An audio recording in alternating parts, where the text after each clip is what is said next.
I do want to bring in Ann Fundner now, who lost her 15-year-old son, Weston, to fentanyl poisoning. She is the one who shared her story so poignantly at the RNC. And I appreciate you taking the time tonight. Thank you for having me on. And I see the photo over your shoulder there. Talk to us about your son. Who is Weston? Tell us about his passing. What happened? Well, thank you again for having me on. Right now, I snuck away. I popped out my RV, so I'm sitting in my RV. So hopefully everything's clear for me right now. Weston was an amazing kid. He was a big-hearted kid. He loves athletes. I mean, he loved athletics. He loved his friends. He went to church twice a week. We had a beautiful life, private school. He played at the beach. He was a very normal, very happy kid. We were very bonded and connected. We had a great relationship. And, I talked to him about dangers in life and drugs being one of them. But peer pressure is freshman year of high school when he switched over to a public school.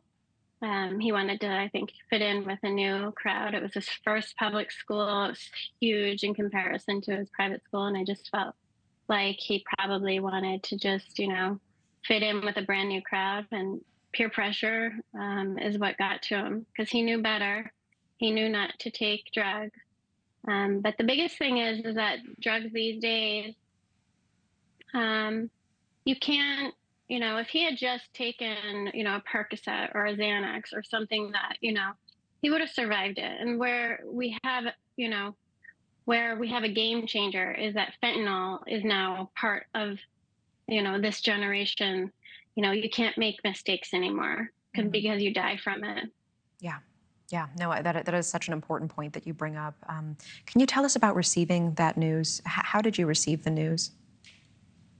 I woke up and I woke up to the news and, it's nothing like I ever want a parent to ever go through. It was unbelievable. You freak out and call 911 as quickly as possible, and it's too late.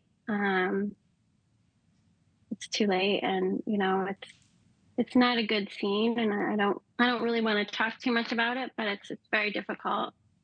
These kids are dying in their bedrooms, which should be their sacred safe space, and they're dying in their bedrooms. And you have so many parents who are finding their kids dead alone in their bedrooms that have been passed on for hours.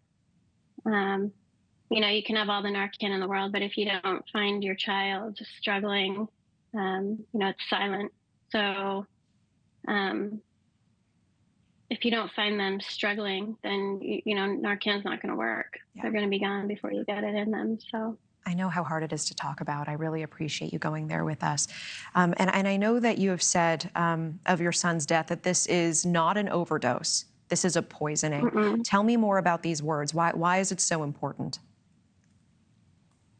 Well, because they think they're doing one thing and they're doing another. It'd be like you ordering, it would be like you ordering something at a restaurant and getting something totally different that killed you. I mean, let's say you order a Sprite and instead they bought you a, bubbly cyanide drink, and you drink it and you die because it's not Sprite. So that's a poisoning.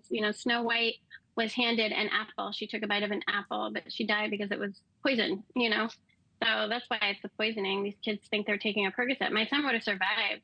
He shouldn't have done what he did. He should never have tried to take something that someone gave him. But, with what he thought he was taking, he wouldn't have died. We would have discussed it. He would have gotten through it. And, he would have moved on and had a very successful life that we set him up for. If poisoning doesn't give you that chance. I'm really taking away what you said.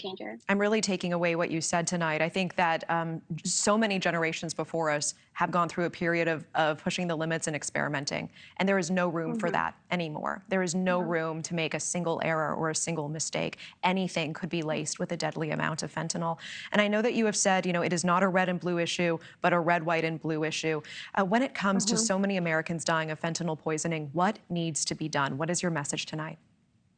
I mean, you need to close the borders. We need to stop the production of the precursors in China. That is huge. They're also coming over through de minimis, through packages that are claimed under $800 from China. The cartels are terrorist organizations. They need to be labeled terrorist organizations. We need to go to war. We need to destroy them. They need to be taken out like terrorists. Yeah. Because there's more people dying, 300 people a day on American soil. That is a war. And if people don't recognize that, and I don't know why these politicians in this administration is doing nothing, there is a war on our soil and they're doing zero.